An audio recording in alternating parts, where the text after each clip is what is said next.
All right, folks, we're live. Let's see the people join in. This is Cliff from the Urban Prepper, and we have an awesome show today. We're going to be talking about drones.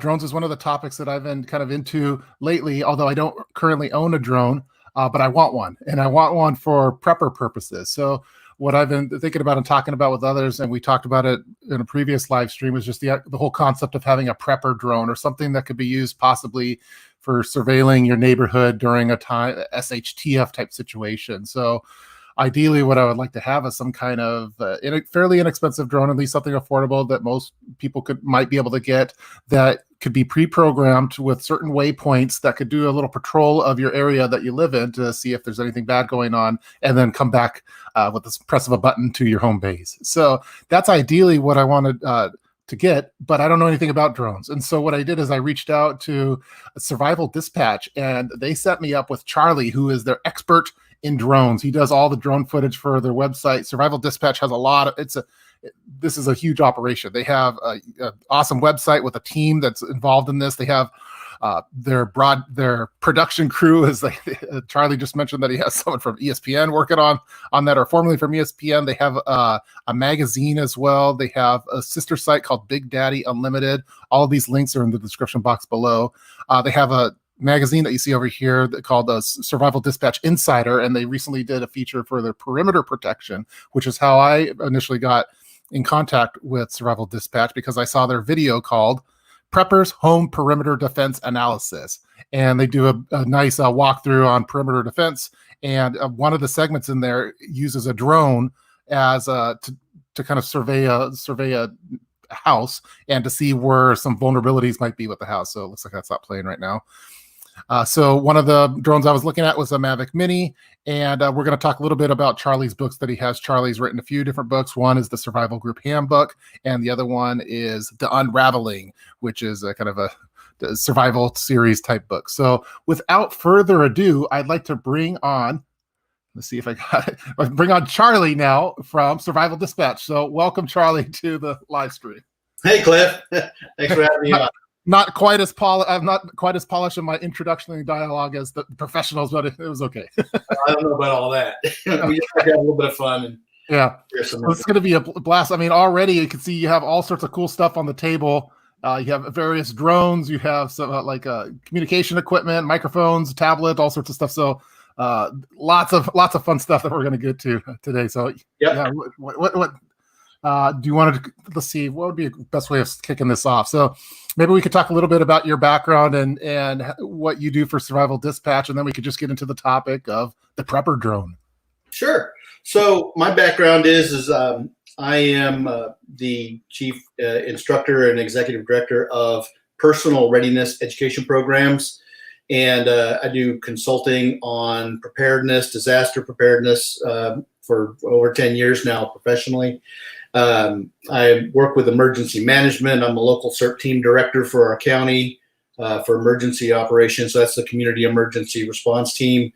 I have got over 15 years in the U.S. Army as a reconnaissance scout, cavalry and armored vehicles and so forth. And I've been all over the world doing military stuff. Came home, worked with a lot of disaster stuff, a lot of hurricanes, all the way back before even Hurricane Andrew in South Florida, where I used to live. Now I'm up in North Georgia. I've got over 60 FEMA training certifications and courses behind me. I teach a lot of emergency management. I do security assessments, preparedness consulting all over the country. I speak publicly at survival expos, although there's not much of those going on right now. Nobody's getting together. Teach classes on everything, all the different fields of survival. Got away from rubbing sticks together. Now it's mostly everything from disaster psychology to group operations and so forth. And I'm the editor-in-chief for Survival Dispatch magazine. So I get to herd all of the writers and articles and so forth for that, and make videos and so forth. So that's kind of the short story of where I come from. This is awesome. And just so everyone, a quick heads up. I just kind of reached out to Survival Dispatch. I didn't know if they'd respond because I know they're super busy. And then they set me up with Charley. He's like, yeah, sure. Let's talk on Saturday. So again, I'm super happy. Thank you so much for coming on for the show to talk about drones and to provide your expertise on it. So everyone, I provided links in the description box for the stuff that Survival Dispatch, what they do, the perimeter protection that you can look at too, as far as that magazine, their YouTube channel. Make sure you subscribe to them if you're not already subscribed to them. They have a lot of good videos out there. One of my favorites is the 15 items every prepper should hoard one. I think is one of probably my favorite that you guys have done. And then also I provided links to Charley's books. So Charley has the Survival Group Handbook and also the Unraveling. So all those are in the description box. So make sure you support Charley and Survival Dispatch. So let's see. I started off a little Google Doc as far as some of the stuff that we wanted to talk about with regard to drones. We briefly met maybe an hour before going live, and we kind of talked about, let's cover the pros and cons. Let's talk about flight paths and perimeters and cameras and the registration process to be legal and safety. Charley mentioned that these are basically flying chainsaws.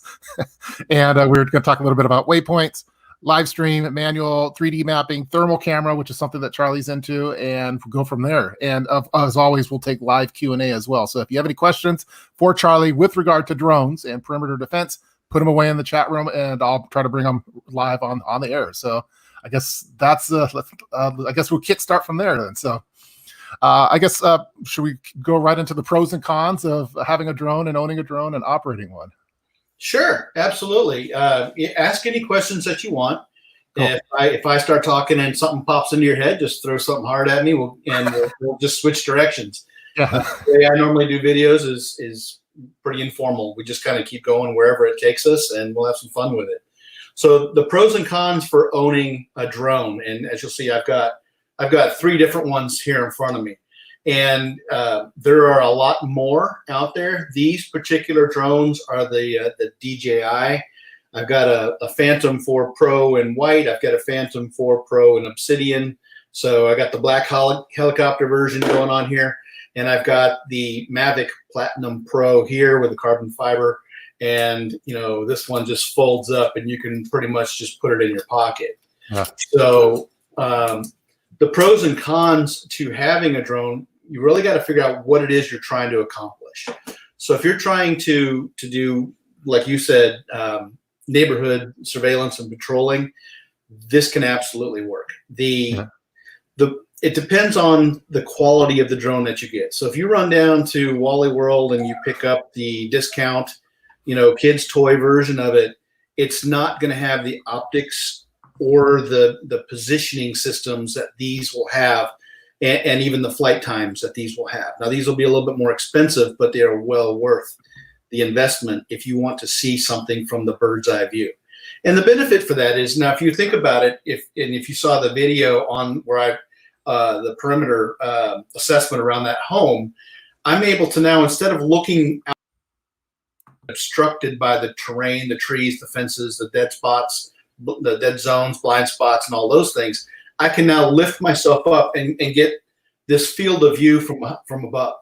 And by getting that, I can now put myself safely more distant from my position and see people or see things coming that I wouldn't normally know are there. From the ground, you see those trees and you don't get that depth of view that's out there. You don't know what the relationship is to all those other objects. Mm-hmm. By flying around higher and lower and changing the view from looking here to now looking down on something, I can see the big picture. That helps me to draw my and my security assessment helps me draw my range cards, design my plans, design my evacuation routes. It helps me to figure out where my avenues of approach are, the dangers, the places that I might want to fortify. So when I do security assessments for properties, like you and I discussed before the show, I did about 64 acres for a large wealthy family out of state. And we were able to do orthomosaic mapping and put all that together so they could see what they have for the whole property. And that helps to now print that out, put that up on a big map and say, okay, here we are. And it shows you things that you don't normally get from Google Maps, which, by the way, Google Maps is not updated as often as we would like, and not as accurate or high quality as far as the imagery that we can get with this. So the pros of having the drone are putting yourself somewhere else all at once. It's a force multiplier. You can see more of what's going on. I can go out and hover around. I can go upwind, or I can put the sun behind my back where somebody can't see me. And it allows me to watch somebody else doing something. Sorry to interrupt, but for a prepper drone, like if we're doing surveillance and for this kind of purpose, I see on your desk you have a white drone, you have a gray drone, and more of a black drone. Would there be a preference that you would recommend for this type of purpose? The white drone in the daytime, very hard to see. Yeah. Now, this one, they all will have marker lights like we would see on aircraft, and I can actually turn those off remotely if I don't want anybody to see me coming with it. It will make some noise, so I'll show you when I go to turn this one on. Yeah. The batteries in these things are actually computers. That battery I just put in there is a full-on computer. Wow. So as you see now, I've got all these blinking lights that are going on. Yep. Those blinking lights also tell me what my connectivity is to my remote. I can turn them off remotely. When I go to take pictures, I can turn them off. So I don't reveal my position. And a lot of people will just say, well, it sounds like a swarm of bees in the distance. And if they're not paying attention, they won't hear. And if I'm up at my legal limit of 400 feet above ground level, based on my FAA regulations, they may not even hear it. And I can still see them. Yeah, I can fly down very low. I can fly very close to things, and because I've done a lot of inspection work with these, I can fly on a roof and see a nail pop in a shingle less than 1/8 of an inch, because I can actually fly as close, this close to a roof, as long as I know what I'm doing, because it takes a lot of practice to do that in wind turbulence and stuff. But that's why I like these particular drones, because this Phantom 4 is very stable. It's got a half hour of flight time. It's not as, I've flown this it's rated for 22 miles an hour of wind, but I flew it right after Irma came through our area, and it was still very gusty, and I was still able to fly and still get great photographs of close-up imagery. So it's very stable in that sense. Yeah. So, I mean, one of the drones that I was originally looking at was just due to cost was the Mavic Mini, which some people recommended based off of it's a certain weight, so you might be able to get around some of the registration type stuff with regard to it, and it's a little bit more economical. But it looks like Eric over here in the comment section in the chat room already has a question. So what could one expect to pay for a drone with a decent distance, battery life, camera ability, and return to base capabilities? So to get started, the Mavic, the Mini is a great little throw it in your pocket, go out and see stuff kind of drone. Where you kind of end up into some limitations is the size of the screen that you're working with. So if I'm working with my cell phone, I got it around here somewhere, I have a small screen on my iPhone, right? It's hard for me to see the detail level on that small screen real estate.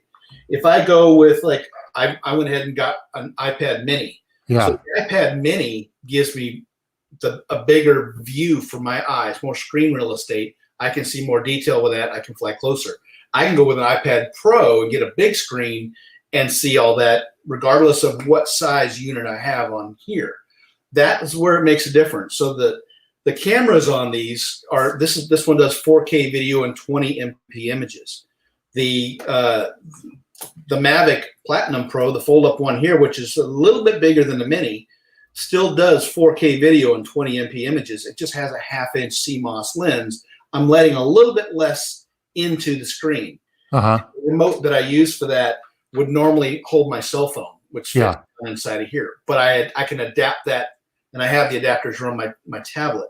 So all of that to say, the drones all have incredible imagery, but while you're flying them is where you want to see what's going on.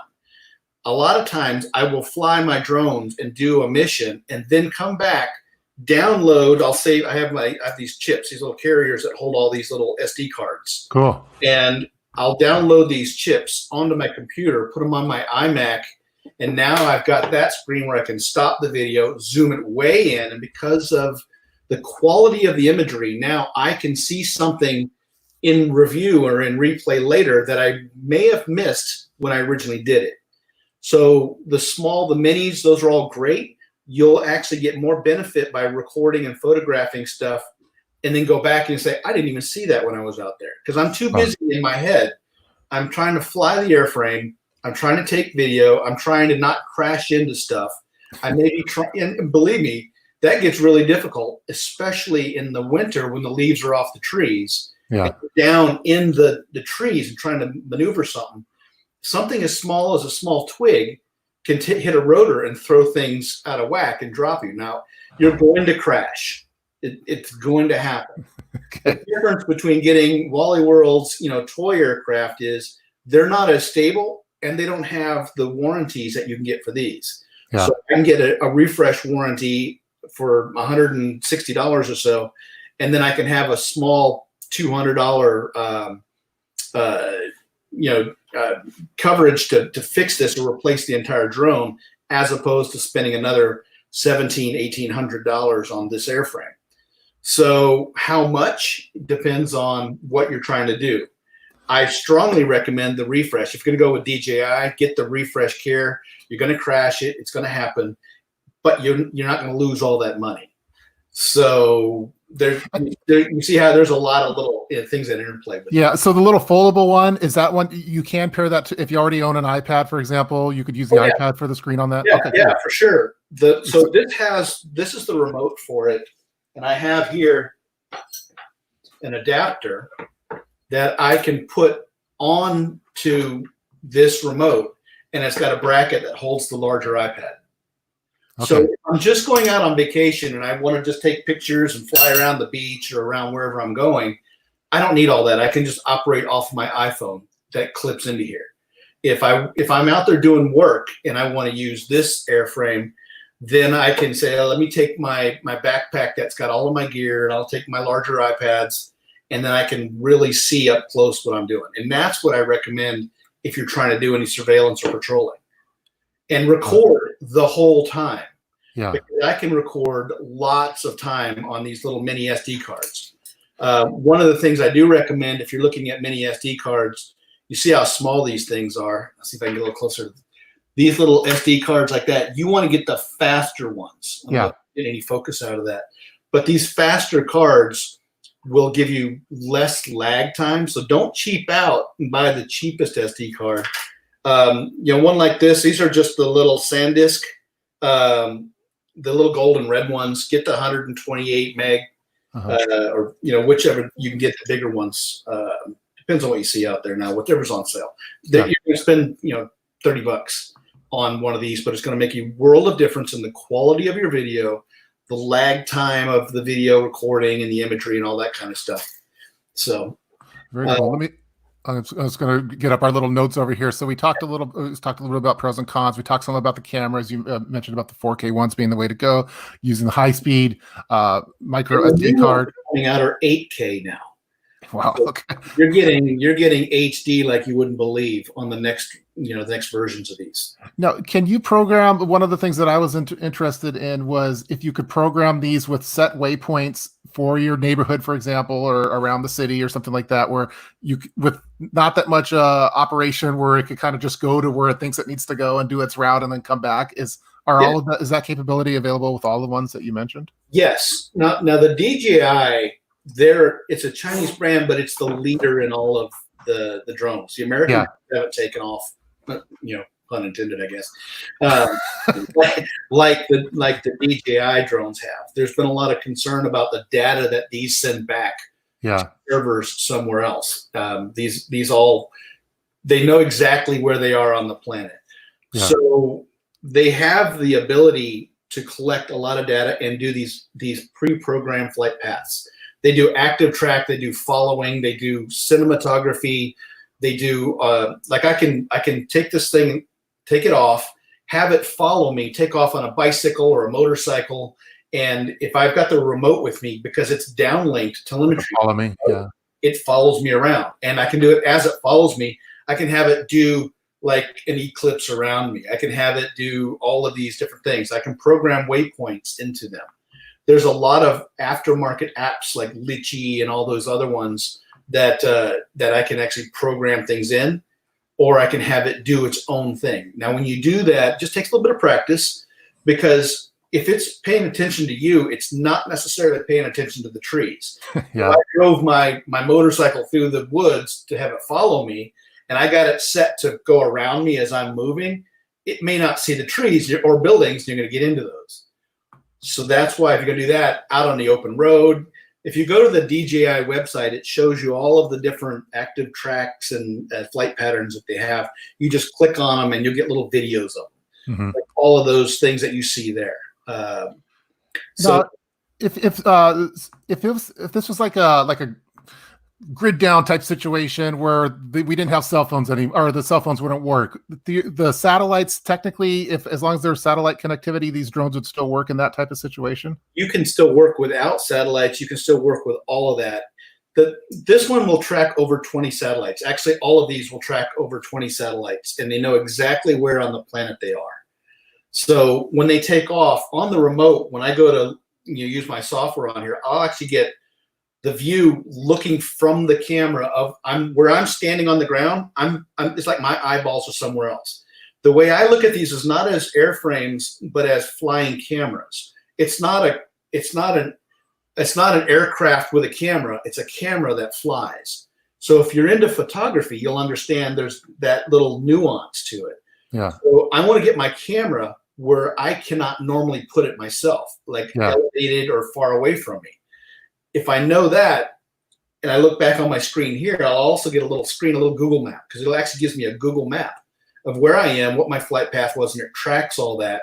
So if I lost it or I got a flyaway, I'd know where it went, which way it was going at that time. So I can download all of my flight data later on, and you'll see a lot of that as you get into this. It's super easy to get into. It's super easy to fly. You can pick this up and be flying in 5 minutes. I'm super excited once I eventually pull the trigger on it. I haven't run this by my wife yet, but we'll be talking about that later. By the way, I saw a funny comment there. They said, this is from Kingdom of Dirt, 3 drones. Your wife must be awesome. So I'm still trying to get one. I'm trying to get one drone, but we'll see. It's a comment from Gundog. So we have used drone surveillance for industrial applications, several issues, weather, privacy, compliance, drone hacking, which is shockingly easy. You mentioned about a little bit of these. How, with regard to weather, can we talk a little bit about, because I live in the Pacific Northwest, and we have a fair amount of rain and everything. What's like the kind of weather conditions that you need to have? A clear day is always the best. For photography, a cloudy day is even better, because you're not getting bleached out. So if you're into photography, you'll understand everything that a normal DSLR camera can do. These can pretty much do most of that. These have incredible depth of settings to them as far as the video goes. The weather itself, I've flown in wind that's been 30 miles an hour. You do get, now the smaller drones, you'll get some drift. It's going to be fighting it. If I fly this thing, I can let it hover by itself, set the remote down and walk away, and it'll sit there right where I left it until I go back and pick up the remote again. Yeah.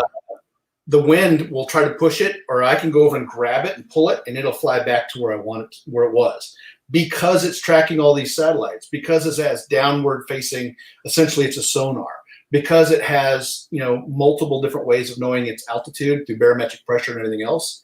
There's a lot of sensors down around the bottom of this. You got sensors on the sides. I've got sensors back here. That's what all these little things are. These are, and the antennas for these are down in here. So all of that is fighting the weather. I've flown it in many times in light rain. I wouldn't fly it in heavy rain because I don't want water to get into the electric motors. Yeah. There's 4 independent electric motors, and the way that this actually moves is they all fly, and then when I go to change direction, one will go one way and one will slow down, and one will go faster, and they'll actually do all this on their own.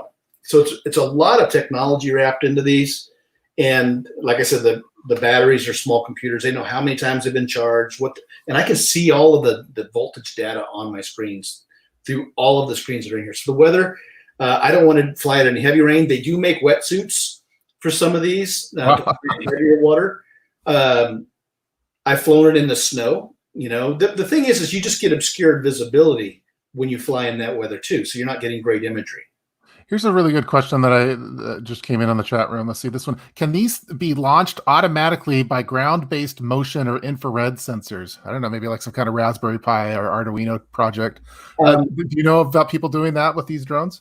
There is some stuff that is coming out for security systems where a drone will be perched somewhere and it will fire up, take off, run a route by itself, come back and land.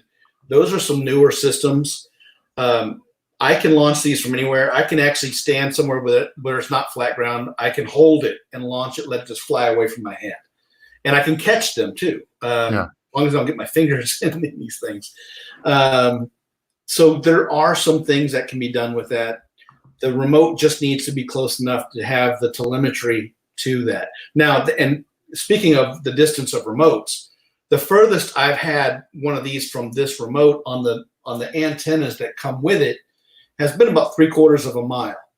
Now, because we're sending radio signals off of these antennas, it's the same theory as using walkie-talkies, ham radios, any kind of radio. If you've got buildings or trees or topographic terrain in between you and the aircraft, you can lose the signal. You'll lose it'll freak you out because you'll lose the video signal of the aircraft before you lose the flight control. Ooh, okay. So there may be you may have a little panic session where, oh my gosh, my $1,400 drone is. Some people, there's so many videos on YouTube. You can go out. They've added antennas. They make an extended antenna for these, where they can run them out for miles, and they've chased cruise ships. The problem is you've got to think about the energy to get out, and you got to get back. So if you went with the wind to go out a mile, and you came back against the wind, you may not have the power to make it all the way back. It's going to try to land itself. These things, when they lose the signal, they'll fly around and they'll say, okay, they actually send out a beam to the ground and they'll try to just come down and land somewhere. It might be in the road, it might be on a roof, but it'll try to land somewhere safe rather than just crash into the trees. That's all the settings for that. Yeah, I'd like to welcome Casual Preppers Podcast. Thanks for hopping on really quick. It looks like Eric just subscribed to Survival Dispatch per Urban Preppers orders. Yeah, those are direct orders. You must subscribe. So I guess we could take a little commercial break. So guys, make sure that, again, we're talking with Charley from Survival Dispatch. Make sure you go check out Survival Dispatch's website. We also have a kind of a sister page, the Big Daddy Unlimited page. Again, these are all linked in the description box. Survival Dispatch has a really awesome YouTube page as well. A lot of subscribers. I think I first learned about you from the 15 items every prepper should hoard video. And then Charley also runs the Survival Dispatch monthly insider magazine. And I think the most recent one is the Perimeter Protection, which is kind of what we're talking about now. And then also these are direct orders to make sure that you support Charley by getting his books too. He has the Survival Group Handbook, which I think I have the Kindle copy on my Kindle device. And then the second one is the Unraveling, which is more of a fictional based one. I told Charley beforehand it looked like the cover kind of reminds me of the Left 4 Dead video game, but it's not a zombie book. It's more of a general survival type book. So there's so again, all those are linked in the description box below. So make sure that you check those out. And let's see, a quick shout out on the super chat to Zara on the GoFundMe for the drone. So I guess so. There was another cool question I saw there from the Apex prepper who we're going to have come on in a second. He was talking a little bit about there's 4 rotors for stability, reliability. What happens when one of these rotors goes bad? Is it still okay to fly? If it gets a bad rotor, I've heard where 3 of them have gotten you back. What happens is these electric motors all play together and get right into the thing. So all of these are independent, right? The way this thing moves left and right, up and down, you've got pitch and yaw and all of those flight dynamics, is it really needs all of the rotors. So I haven't heard of any really failing and having, catastrophic errors out of a single one fail. They don't really fail that often, not on the higher quality ones. Can you get back? Possibly. It may try to land itself. The great thing about some of these is when it senses a problem, it tries to find a place to set itself down. Yeah. one of the rules of flying any unmanned aircraft system is to have visual line of sight with it. If I'm a mile away and this is white and it's flying in against a cloudy sky, I don't know where that is. I can't see it. I have to depend on looking through the camera. And the camera on this gimbal down here, it does its, see it. I can make it go up and down. I can, when I'm flying, it moves. And that's my line of sight. So if something fails, I immediately want to start thinking about, okay, where was I? Where is it going down? Is this thing going to be in a tree? Is it going to be on a road somewhere? I got to get to it. The other side, we talked about the flight data. All of that flight data is constantly streamed back to here. Yeah. So there's a cool question here. Like you talked about just kind of landing where it's going to land. This question is from Mark. Do they come with flotation aids? So if you're flying over water and it needed to land, have emergency landing, is that even possible? There are some aftermarket kits that go onto the landing gear here that have floats on them that they come down and land and float on the water. They also make a parachute kit that goes on here in case you had a catastrophic failure in the sky. You don't want these falling on someone's head. So if it goes to fall, you can flip a button on your remote and it ejects a parachute and it'll come down slower. Yeah. So one of the biggest things to remember, we talk about these things, like I call it a flying chainsaw. Yeah. These things are flying. I mean, it'll freak you out when you start, spinning those blades. And if that comes down on somebody, it could injure them. Not just the weight of the aircraft. These things will penetrate aircraft fuselages and wings. That's why they're flying anywhere near airfields or approaches. So they can land on the water. They can have parachutes, but don't fly them over people. Don't play around with them over people. Yeah. Because they're mechanical. Things can fail. Yeah, this kind of leads up to our next question that we had over here. This is from J Morga 02. Night vision or infrared versions, and I think we talked beforehand that you're one of the few people doing thermal drone footage as well. So maybe we could talk a little bit about it from a night vision, infrared, and thermal capability. Yeah, so FLIR puts out through the Infrared Training Academy through ITC, I think it is. FLIR is the key manufacturer of most common commercial night vision and military night vision. And they came out with a course. I went to it. It was about a year ago. I went through it. It's about $2,000 for the basic certification. So I took that course, and they can put cameras on airframes. So you can do them on the smaller ones like this, but the ones that we were working with, there you go. Those are the larger ones. Yeah, it's kind of scary looking. It looks like Terminator or something. That one right there is sitting at about a $25,000 entry price. Wow. To do that kind of work, and the cameras can be anywhere from $8,000 to $10,000, $15,000 all the way on up to $80,000, $90,000. Oh, there it is. Depends on the spectrum. It's amazing the spectrum of stuff that is out there that we can't normally see with our eyes. So those are all the kind of stuff that we were working with to get that certification, and really cool stuff. As a more entry level, you can get a version of the Mavic Pro called the Enterprise that's got a dual camera. So it's got an RGB, which is the color camera like this normally has, but it also has a thermal. It's just a lower quality. So that image that you're looking at there, you could get with the Enterprise drone, which is going to be under $4,000 for the whole setup.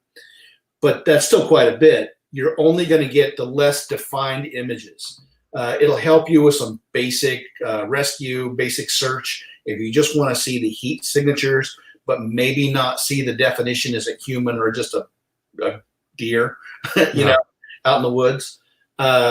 So that makes a difference. If you go to the higher quality ones, you can see all the way down to carbon monoxide gases. You can see medical gases, things that you wouldn't even be able to see with normal thermography. So it's a lot of fun. It's very cool. You can see temperatures. You can get into the business of commercial roof inspection work, there is a lot of business going to thermography and aerial imagery together now, new industry. Wow. looks super cool. I'm going to look at that more. So I'm glad great question, Jay Morgan on that one. So let's see. I'm kind of looking through the chat room. It's hard to multitask to do I'm glad. So again, make sure you guys support Charley. I have a bunch of links in the description box. He has books, there's websites, there's YouTube channels, and we're getting a lot of really good questions here. So I guess we have like 25 minutes or so. I'm trying to iron down. Okay, so let's see. We've talked about, let me go back to my list over here, see if I can multitask properly. All right, let's go back to the Google Docs. Okay, so we talked about pros and cons. We talked a little bit about Flight Pass. We talked about some of the cameras, the 4K. And we talked about safety. Don't fly it over humans because they're flying chainsaws. We talked about waypoints. We haven't talked about the 3D, the live stream, and maybe a little bit more about the 3D mapping. And we just talked about thermal cameras. So we're knocking them out, I think, we're doing pretty good so far. So all right, yeah. All right, so we could talk about live streaming. So yeah, the cool things about all of these drones is that I can do Facebook Live broadcasts with this. And I've done that before. I've done that commercially. So I've had some people that were doing like grand openings on businesses, and they would have like a parking lot full of tents and stuff, and they wanted to do live streams to their page to get more community to show up. Yeah. Business opening. So I can take one of these out and I can fly it around, and this will actually transmit a live stream video to this while I'm logged into my Facebook or to their Facebook, and now they can live cast like you and I are doing right now to the whole world. Hey, come on out and check out our new business, a grand opening. And I can fly around and I can talk myself as the pilot to this and say what the drone is seeing. Wow. So if I was to fly over like let's say a new donut shop was opening up, or a car dealer, let's go with a car dealer. And I'm flying around showing the inventory of the whole car dealer. I can say, well, here we are at so-and-so Chevrolet dealer. And, look, here's the car inventory. Look at all the brand new Silverados they got out there. And I can do all that, and it records it and simultaneously sends it out to the Facebook Live. So I can live broadcast across several media platforms. You can do Twitter, I can do, the various ones, and they're preloaded in here. You don't have to download anything else. That's all in the remote system. So we could do this live stream, and I could have a drone going up above hand. Yeah. So if I were outside right now flying, I could fly this over, my neighborhood, and I could say, here's what I'm seeing right now. I'm flying it out over the pool. I'm flying it down over, this is down the highway that's nearby. I can come up and I can look and see what the traffic level is, and I can tell. It'd kind of be like a helicopter that you'd see on the traffic report on the news. I can do all that with these. That's all built in. And that's another reason why going with a little higher quality drone that tracks the satellites, it knows where it is. It comes home if it starts losing battery power. Mm-hmm. It knows how far away it is. It'll come back and automatically land. I can do the live streaming stuff. I can do the high quality imaging. I can do the 3D mapping with it. That I would add on some more software. There's a couple of different like Drone Deploy. I can work with Drone Base or some of the other aftermarket, big corporations that are putting these big server farms together to stitch images. So what that means is when I go out and do a security assessment for a survival property or survival retreat, area studies, intelligence gathering, all that kind of stuff that I do for other people as a service, I can set this up and it'll go out. I'll create a map, fill in the waypoint, what I want it to do, and it will actually fly back and forth on grids, back and forth and do all this. And the camera does this all across all that. And it'll stitch up to hundreds or thousands of images. I'll upload that to the server farm through that service. It stitches them together. And then the imagery now is stitched together. So kind of like you do a panorama on your camera, on your camera phone, how it stitches all those images together.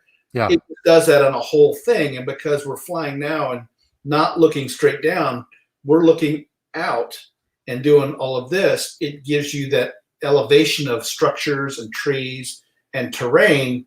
So now I can take that image once it comes back to me off that service, and I can take that image, and you've probably seen them in like video games or architects 3D renderings. It's a 3D rendering, and I can do this with it, and I can see either straight down, or I can see this building's taller than this one. And they do that a lot for project management, for construction work, for architects, for engineers, to see how a job site is progressing. I can measure dirt piles and tell you how many cubic yards of dirt are in a pile that's sitting there. All that stuff is all built into these. There might be a lot so there's a lot of future job opportunities for having these drones. And it sounds absolutely. like so there's some really cool questions. Making money is a little hard, because it's like going out and doing photography work. You got somebody who goes out there and says, I'll do it for $50. Yeah. He's actually doing a $3,000 job. People don't want to spend $3,000. They're going to get a $50 job. Yeah. And it makes it harder on the licensed people that have the skills to do these things. So going back to some of the prepper related stuff, there's some cool questions here where people are talking about, this is from Doc Michael question, as an urban prepper, what are the differences between a back pocket and backpack drones to make a mobile resource available in those environments? And I saw someone else, the Terminator, was mentioning about which ones fit in a backpack. So as like kind of a prepper emergency type thing, do you have a recommendation for this? All right. So here is, for anybody that's into photography, this is a Manfrotto bag, that costs just under $200. Yeah. This bag, it's actually a camera bag. My drone fits inside here. I take the rotors off. The remote all fits in here. And in this particular bag, when it's in there, let's see if I can jiggle this stuff all around. This is the one when I'm on the go and it's a photojournalist bag. I can leave the rotors on the drone and I can pack it in here. And then the bag covers up everything but the rotors, and I can take off running. And then when I stop, I take it out, I put it on the ground, fire it up, start up my remote, and take off and run again. So this bag it's got all kinds of great pockets. It's super padded, like a high quality laptop bag. Little more on the expensive side, but it gives me the ability to film something, and I can go from the bag to being in the air in under 3 minutes, 2 to 3 minutes. And then I can do what I want. I can put it back in the bag and I can take off and go somewhere else again, in seconds. So that's one of the benefits, like you're talking about, can I be on the go? Another bag I have for one of my other ones, this is a hard case. So this is a hard shell, right? Nice. I can sit on the ground, I can throw it on the ground, it won't hurt it. It's a full-on backpack. I know it's hard to see some of the detail, but when I open it up, I got one of my remotes in there. I've got slots for all of my batteries, extra rotors, and all that stuff is in there. So same thing, I can take off running with now these are for the larger frame drones that I've got here, the Phantom 4s. For the smaller one, here's my case for the smaller one. You have all sorts of stuff on in here. That's awesome. Why do I have 3 drones? Because one, if you're going to do it for work, you have to have a second one. So, sweetheart, I'm going to need a second and a third drone if I'm going to do this for work. Okay. So this one folds up into this size. It's a semi-hard case. And I can put that in there, or I can put this in like a sling pack. I can throw it. I want to put it in something. I can drop it in my pocket, but I prefer to put it in some sort of a padded case. Now, which model is that one again? This is the Mavic Platinum Pro. Okay. And I can get this thing put together and in flight that easy. And all I got to do is I start the battery, and then it boots up. And you'll see this. Now I just set that, or I can hold it, fire up the little remote that goes with it here. I can hold that, let it take off. It goes and does its thing. And then when I come back, it'll land where I want it. Just turn it off. Okay. Then it'll just shut itself down that fast. And then all I've got to do. So when I start it, so these are carbon fiber rotors on this. You'll see how they open and close. So when I start it, they'll spin and they'll actually open themselves up into a full rotor, all hinged. And then when I go to pick it back up, all I do is I fold these back down, turn them in, and that's it. Fold them all back down, throw them in my pack, and off I go. I can take off and go somewhere else, and I can do it again. So yeah, that's a great video that they put together for this unit here. Yeah, I mean that's super. It seems like if you're a prepper and you want to have a drone in your backpack for, I don't know, if the zombies are coming. That seems like a really cool approach. And you can, if you want to get really fancy, I guess you could put it in a Faraday cage or something too. Yeah, absolutely. So yeah, uh, we actually at Survival Dispatch we have some Faraday bags that have been tested by one of the scientists you've probably heard of through JPL and yeah. So Dr. Arthur Bradley. Yeah.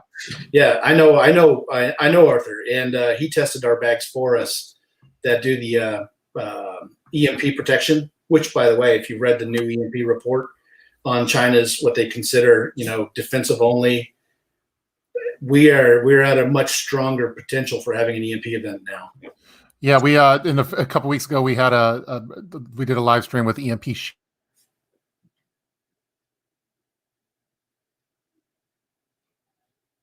I think I've lost you. I think I've lost Cliff for a second. Well, hey, while Cliff is rebooting, logging in, or wherever he needs to be, so that we keep things happening. Yes, Mavic 2 is the successor. There is the Mavic Enterprise, is the one that has the night vision camera. They have the new versions of the cameras out that give you a little bit more CMOS. You'll look up all these details when you make your selection.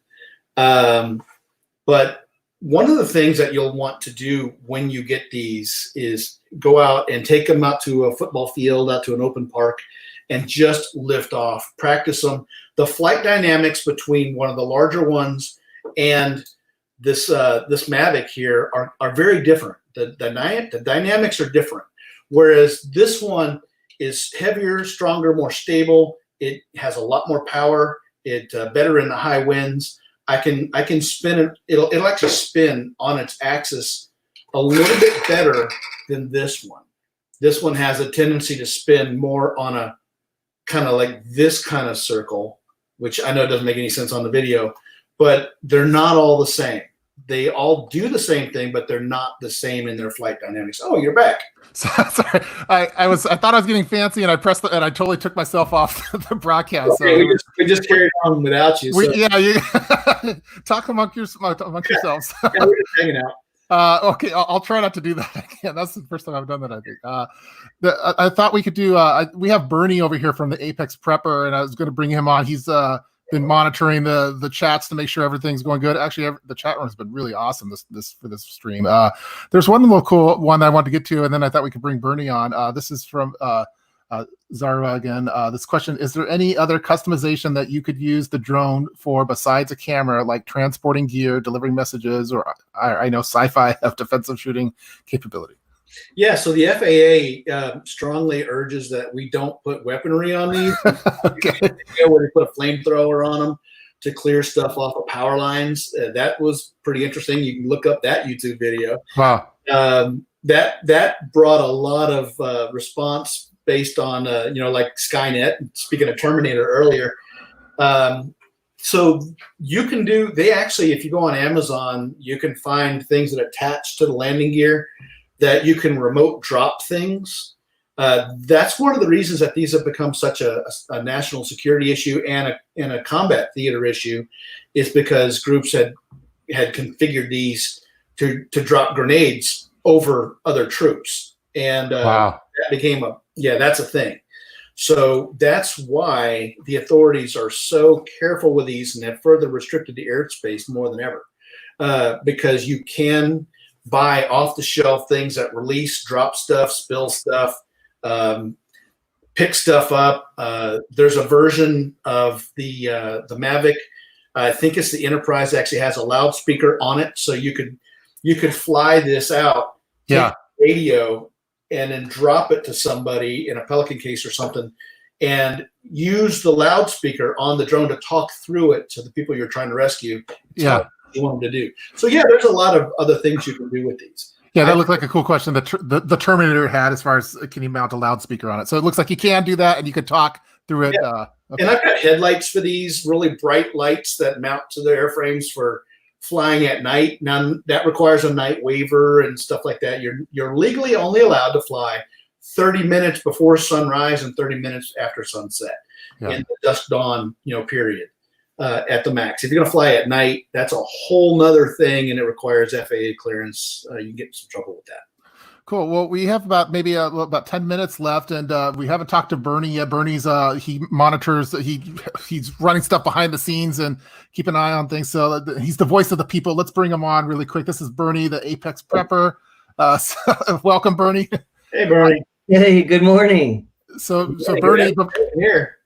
Do you have some questions? Are there stuff that we missed? We've gone over a lot of different things. I even got taken off the stream because Skynet got me for a little bit, but now I'm back.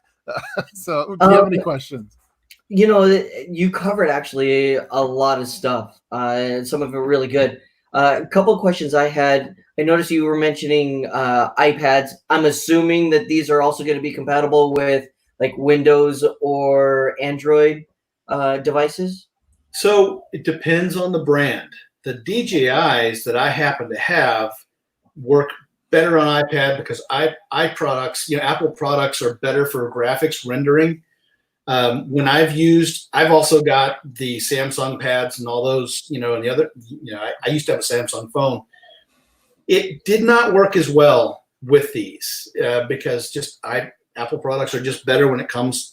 These are designed for that higher quality imagery and graphics rendering. So okay, software works just a little bit better. You can still do it, but you might every once in a while find a bug. The other side of these, when it comes to that, is the software updates. Never, ever, ever, no matter what you get as a warning on these things when you boot them up, don't update. You don't ever. I've been to the Professional DJI Photo Academy, and they will tell you the photographers from DJI will say, do not update. When you do that, the Chinese have this way of rolling out software sooner than later and then wait for the bugs to come out and see what they got to fix rather than proofing it. Oh. That's why the Apple stuff works better. That's why, you don't need to update anything on these things to make it work any better. At least if you're going to do it, wait a month or two before you accept an update. Okay. Sorry. Well, there's some comments in the comments section. We're getting towards the end of this live stream. They want to know where should we buy these drones at, and what should we get, Charlie? So, do we go through Survival Dispatch's website, or do we go through Amazon, or does it not matter? No, we don't. Yeah, maybe we should put them on our site. But no, you know what? I like. There's a company called Multicopter Warehouse. I think it's in Colorado. That's where I've gotten drones through them. They're really good. They back you up. They take care of you. So I would definitely check them out.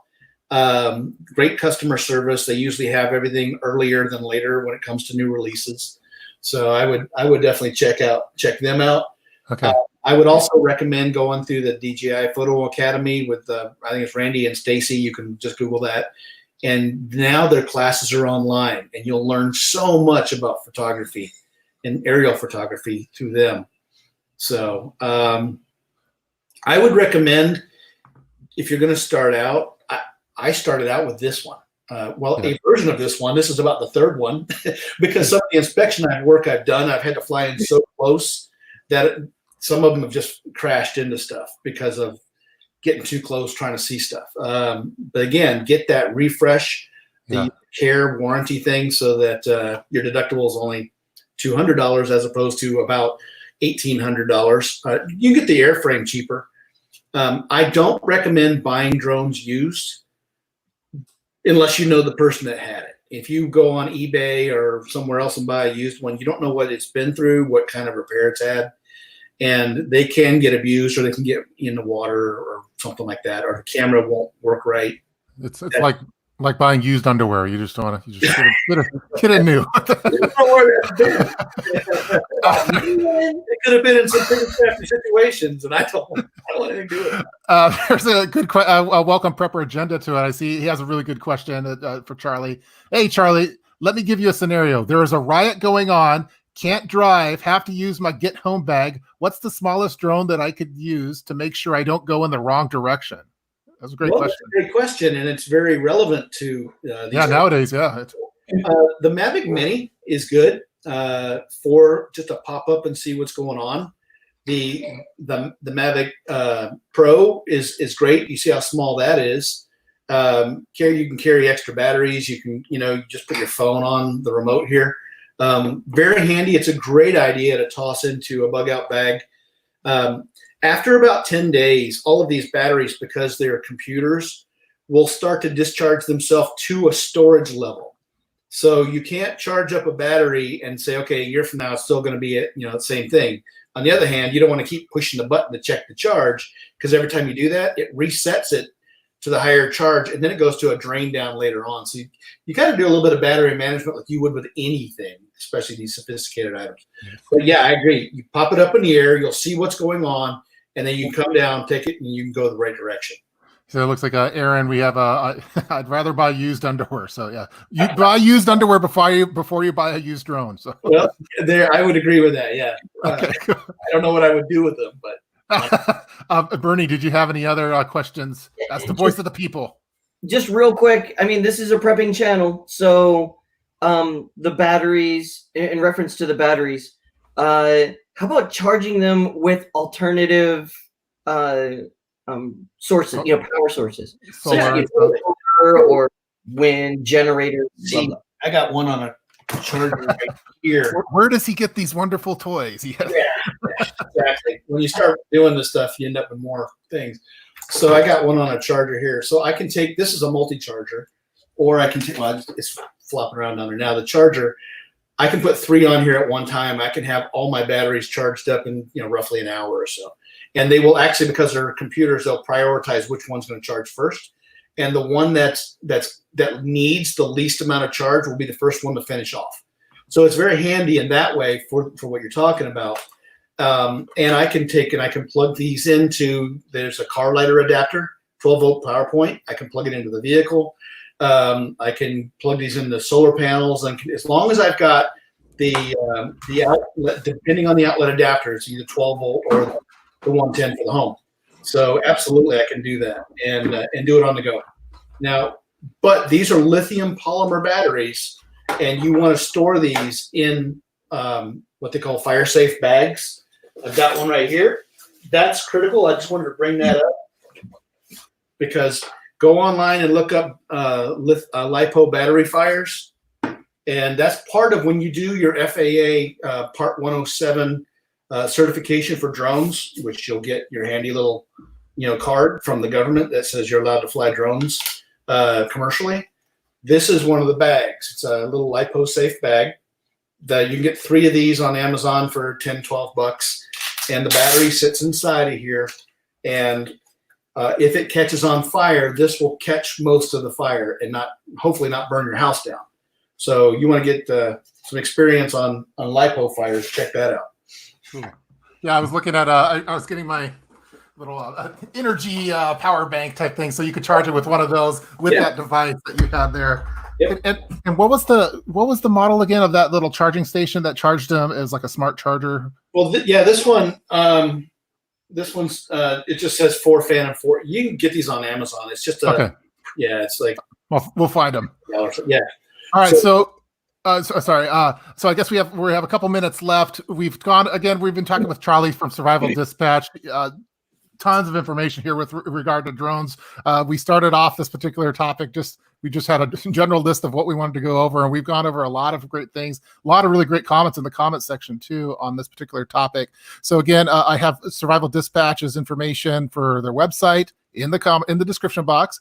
Also, they have the store over there. They have the Big Daddy Unlimited. They have the YouTube channel. We have the Monthly Insider. I first found them through the Prepper's Home Perimeter Defense Analysis video, which I thought was really awesome. So check that one out. And then Charley also has some books. He has the Survival Group Handbook, and he has the Unraveling Bound to Survivor series, book 1. Is book 2 coming out soon, or is it already out? It's done. The cover art is done. We're probably going to release that in the next. I got a business trip this week, but probably in the next week or 2, I think I'll get that out, and you'll start to see it, come up on Amazon pretty soon. Cool. And Bernie, what do you have any kind of final thoughts, Bernie, on this one? You've been listening in and hearing all the other comments that other people have too. So. No, I mean, again, great forum today. Nobody was out of order from what I could tell. And no, I mean, great topic. I think, we need to use technology a little bit better and more often in finding ways to use it, especially for, prepping. So no, this is a great topic. I'm loving it. Yeah, I've been super fascinated with it. So I guess we're kind of wrapping it up. Charley, what should we get? What should we buy? You've kind of seen what everyone's saying so far. I know we need to get some fast SD cards. We need to get some charging methods. I think a lot of people are leaning towards more of a backpack style size drone. What do you think we should do? Yeah, look at the Mini or look at the Mavic. Those are great if you want small compact. If you want something that's more flight stable, as far as getting into any kind of wind and the larger CMOS on the camera, I like the Phantom 4 Pros because they're so versatile. They're the workhorses. They're done so well that we're not even seeing a 5 at this point. They've come out with a version 2 for this, where they've just improved the cameras. You start to see 8K and stuff like that. And it's really handy when you get those higher camera images because you can zoom in and see those. What I would recommend if you're going to add on to your drone stuff, if you don't want people asking you questions about what are you doing in my neighborhood, get yourself one of these once you get your Part 107 registration and you wear this, and it looks like you're actually doing work and people don't bother you because it says on the back, well, they still do. It says do not disturb. Yeah. I should get one of those just for general making YouTube videos because I have one real quick question. Sorry, and it's related to. Don't apologize. It's related to CERT because I'm a CERT member as well. Mm-hmm. So, have you worked with the CERT team and managers to implement drones as far as like help surveying? Like when we do the search and rescue, for looking at houses. For example, we get earthquake or we're expecting our big earthquake, right? So. Has CERT been open for the implementation of drones for disaster scenarios? Yeah, absolutely. So I'm the director for my county for CERT. And one of the things I'm trying to implement when we need it is to use drones in that. And I've shown it to them and they love the idea because our CERT is actually operated through our fire service. Right. Now, what you got to be careful of, if it's a declared emergency, you can't fly in those. They fall under temporary flight restrictions. You can't fly these because there's so many helicopters and things in the area. They don't want these flying around. So you've got to, if you're part of the response and you have the authorization to lift off, that's great because they can provide the whole picture of the disaster area. But if you're not part of the response, the last thing that we need is a lot of drones flying around and getting in the way of the helicopters. So we just did a search, and it turned out to be a search and recovery a few months ago out here on the Appalachian Trail. We found the hiker. He didn't make it. We had helicopters flying at treetop level. And in a situation like that, with the trees too dense, it's not going to give you the imagery that you're looking for. The helicopter has a better camera, or they're using their night vision in the daytime to pick up the heat, which there wouldn't have been a heat signature on that one. It was in the creek cold. So that's the difference with these. But yeah, absolutely, you can, if you got authorization, you can join that and do it. But you got to be licensed. You got to have your Part 107 authorization through FAA. You got to get registered with the county and get that integrated into their system. Right. So yeah. Excellent. Awesome question. I would recommend also get one of these. These are aviation sectionals. It's a topographic map, and Cliff and I were just briefly talking about this earlier. This is Atlanta. If you can see any of that, all of the purple circles are aircraft landing fields. They're LZs, they're drop zones, airports. And if you really want to beef up your prepping as far as your information intelligence synthesis, this is one of those things you have to have because it tells you where you are in relation to all of these other operations. I even have all the commercial air routes on here. If you ever look up in the sky and you always see an commercial aircraft going that one way or going the other way, this map tells you what that route is. It'll tell you military, it'll tell you civilian, it tells you all of that. It tells you where the hubs are. So if you're moving into an area you don't want a lot of aircraft overhead that are always crossing paths like this, you'll see that on this map ahead of time. So they follow the air highways. That's awesome. Yeah. So, can you get those online? Say again? You could buy those maps online or yeah, on Amazon. You can go on Amazon, you can go to FAA.gov. All of your UAS stuff goes to FAA.gov. Tons of information. You'll see on the back, I don't know if you can see that it gives you the U.S. and which chart. I know we get a little bit of a glare there, but it's called an aviation sectional, and very helpful whether you're flying or not. And then this is a VHF radio transmitter receiver. I can actually listen to aircraft flying overhead, that I can hear what's going on in my area. I can hear the tower. On this map, it's going to give you all the aircraft frequencies for the airfield in your area. I can look at here, pick up the number 120.075, dial it into this VHF radio, listen to air traffic that's happening at that tower, coming and going and passing overhead. So that way, when I'm flying my drone, I turn this on. If I hear a helicopter is in my area, or a news copter, or a small airplane, I'll hear all that, and I'll know to duck down to make, because some of those aircraft fly really low. Wow. I'm maxed out at 400 feet legally. So you can see there's a lot of things to think about when you're flying these to be safe. That's awesome. And what was the radio that you were using again? This particular radio is a Yazoo. Yeah. Awesome. Yep. And yeah, I thought it was a little, I couldn't see a little bit, but okay. Yeah. So it's actually, this is a commercial grade Yazoo radio. Yeah. Runs a little under $300, but you can hear what's going on around you with that. Yeah. So, man, this has been awesome. Again, people seem to have good comments in the comments section, liking the volunteer opportunities to first responders. I get one question here from Daniel. Charlie, how many drones do you have? You have so many toys and stuff back there. Currently three. I started out with one, and then you learn that when you break one, you still have to fly for work. Well, you better get a backup. And then I wanted a smaller one because I needed to be able to move around and do, pop it up and bring it down. So that's why I got the smaller one. Yeah, it's kind of like in preppers, we start off buying one flashlight or one knife or one firearm or something, then you start going from there. But once you get them, now you got to start thinking about battery compatibility. Do I want to get different brands? I'm going to say that the American drones are going to start really ramping up and getting away from DJI. Autel is a good brand. There's a couple of others that are making custom airframes for different kinds of work. You don't have to just get the DJI. They're just well-established, high-quality machines. The new versions of the American stuff should have a little bit less surveillance, tracking information that doesn't get sent back overseas. That's why the military, DOD, stopped using this brand, because they're afraid of the technology imaging that's going back to them.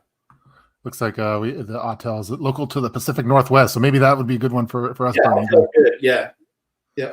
Cool. So, well, this has been awesome. So, Charlie, thank you so much for doing this live stream. This has been a topic that I've been super interested in, and I needed more info. We got more info from the experts over at Survival Dispatch and Charlie. So, again, I'll do one little final shout out to make sure that you're supporting Charlie. Again, this is a mandatory. You have to buy one of his books, or get the Kindle one if you don't want a physical book. And then make sure that you subscribe to Survival Dispatch's YouTube channel. They have a lot of great information here. Charlie's just one of the members of Survival Dispatch. There's a big team. They do all sorts of various topics. You could sign up. Let's see, Survival Dispatch has their website. They have a store, and you could become a member of Big Daddy Unlimited, which is also I can explain those. The Big Daddy Unlimited has over 200,000 SKUs. You can buy firearms for $100 to $500 cheaper than off the street at gun stores. We've got all the optics, all the gear, all of the, everything that you could need goes through Big Daddy Unlimited. The Survival Dispatch Insider Magazine. Just go to insider.survivaldispatch.com. Try the 2-week free trial. With that, you can download all of the previous 30 issues of our magazine.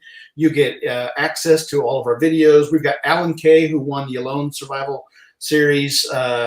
We've got Chris Weatherman, who's the Angry American. We've got all of these other people that Matt Tate, American Survival Co., all these other people that do all this great work. Such, a bunch of the internet influencers are with us, and tons of articles. And even if you don't keep the subscription going, which we have a very high retention rate because so much stuff comes out. We've got Grow Your Own Gardening is coming out for this month, is the next issue. We're doing System Crash in August. And you're going to see some amazing articles. We try not to be doomsday crazy. We give you really solid preparedness information. And don't forget to be part of the Insider, because you'll see that social media. And we just did a Facebook Live yesterday and had great success with that. So, this looks awesome. Yeah, I'm definitely going to sign up. So 60 to 100 pages of magazine with zero advertising in it.